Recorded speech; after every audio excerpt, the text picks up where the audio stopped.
I think that Oxford wanted his cousin, Horace, or Horatio, to explain what his situation in life was, to explain that he wasn't the wastrel that he appeared on the surface, the spendthrift, the betrayer of his wife. He wasn't all the things that he's gone down as being, which were marginal with him. He wants Horatio to explain what he really was.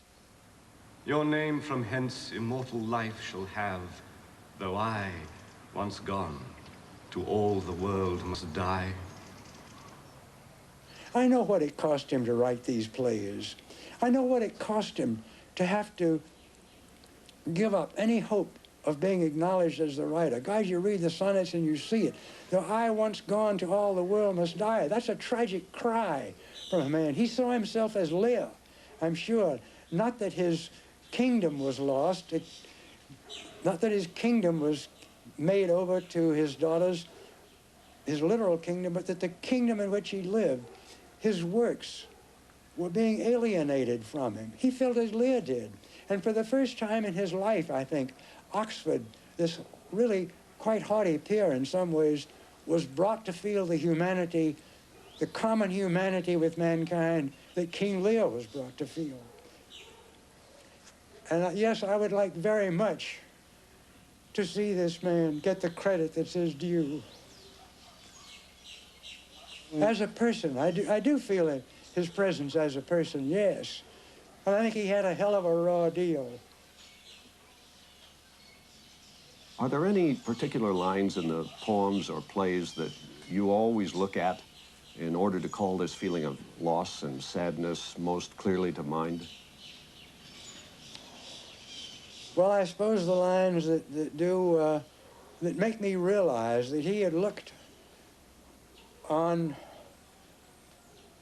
he had felt with utter despair, that he knew utter despair as probably no other human being who wrote as eloquently had ever felt. And those are the lines that Macbeth uttered when the news was brought to him of his queen's death. I don't think you need having them recited. You know what they are.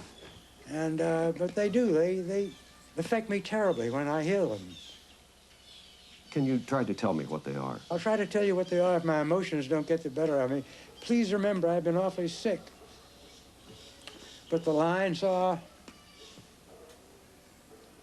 tomorrow and tomorrow and tomorrow creeps in this petty pace from day to day till the last syllable of recorded time. And all our yesterdays have lighted fools the way to dusty death. Out, out, brief candle. Life's but a walking shadow, a poor player that struts and frets his hour upon the stage and then is heard no more. It is a tale told by an idiot, full of sound and fury, signifying nothing. Nothing. Yes, I feel that very strongly. Excuse me. But I know how the man felt who wrote that. We all know how he felt. Black, utter despair that's never been so eloquently expressed before and probably never will again. So I like to turn to that, to other things he wrote. I don't like to dwell on it too much. But I can imagine how he felt, as Hamlet felt as he was dying, pleading to his cousin to put his cause aright to the unsatisfied. I'd like to help do that. The Earl of Oxford died of the plague in 1604. Stratfordians say that means he could not have been the author, because at least one of the plays was written years later. De Vere was buried here at Hackney Cemetery in North London, but his tomb has disappeared. The earth can yield me but a common grave, when you entombed in men's eyes shall lie. Your monument shall be my gentle verse, which eyes not yet created shall all read, and tongues to be your being shall rehearse. When all the breathers of this... Oxfordians remain convinced that all the plays had been written by the time De Vere died, and members of his family were sure his body was moved from Hackney and reburied secretly in Westminster Abbey amongst the tombs of England's greatest statesmen and writers.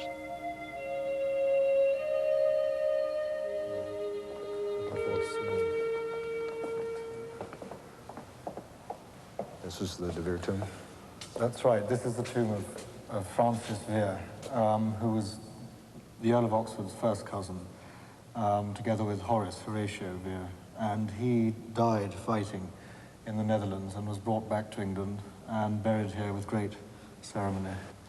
There's an inscription in the slab next to the monument that says stone coffin underneath. Do you know, what do you make of that? Well, I think my hunch is that it may well be that the 17th Earl of Oxford was reburied there, was moved from Hackney Church and buried here. It would be unthinkable for the Earl of Oxford, A, to have no tomb, just because of the sort of person he was, his station, the 17th Earl of Oxford. That says it all. Lord Great Chamberlain of England. And, of course, if he was Shakespeare, if he gave the world that incredible achievement, then it would only be fitting that he should lie here in Westminster Abbey. I think what one feels above all is a rather eerie sense of something mysterious or even untoward here. So I think one gets very much a sense of history in the present, of you and I taking part in it as much as back in the 17th century when this was erected. Our part is just as significant. And I think it was probably intended to be. This resolution was left for future generations.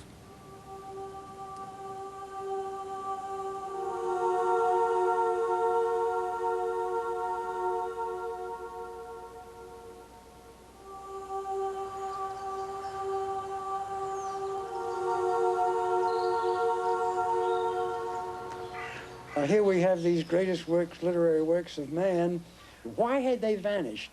And their disappearance down to the last line of manuscript is an enormous mystery, an enormous mystery.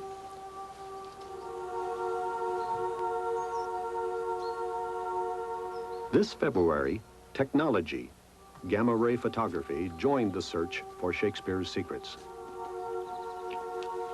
The monument in the church in Stratford is the most peculiar monument that I've ever seen. Why does it say, read if thou canst? Well, if he can't read, how is he going to read this injunction? Whom envious death hath placed within this monument Shakespeare. Shakespeare, actually. Well, obviously, death nor anybody else has placed anybody in the monument because it's too small.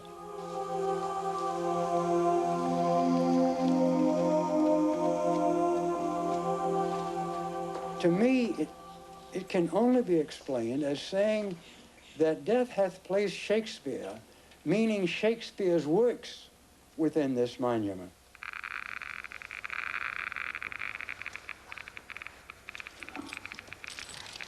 Now, I don't know whether the manuscripts are in the monument. God knows. I've no way of knowing. All I say is that if someone else has an explanation of what this inscription means, let him come forward and say so. Nobody else ever has. All they say is, it's just poetry.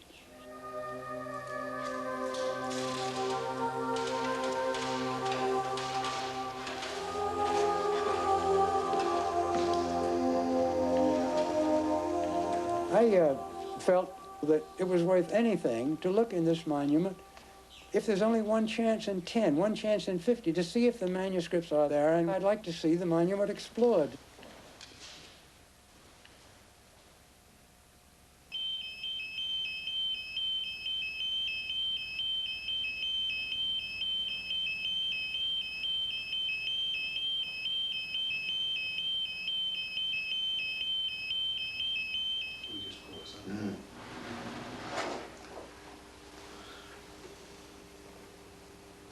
Nothing.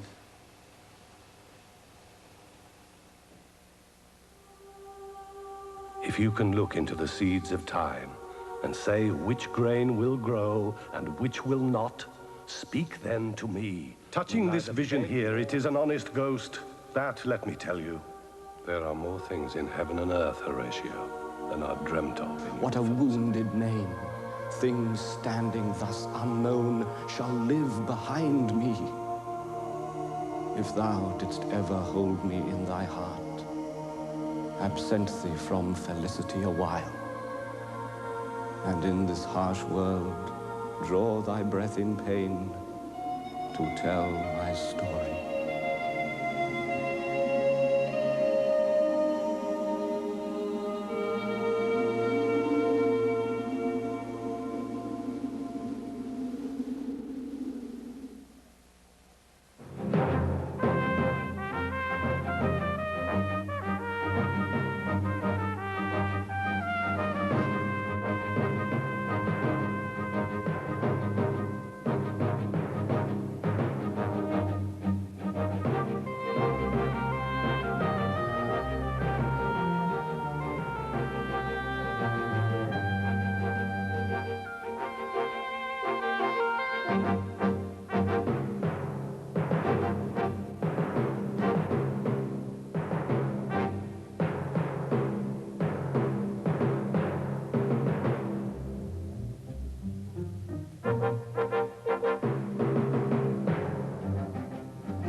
Funding for Frontline is provided by the financial support of viewers like you and by the Corporation for Public Broadcasting. Frontline is produced for the Documentary Consortium by WGBH Boston, which is solely responsible for its content.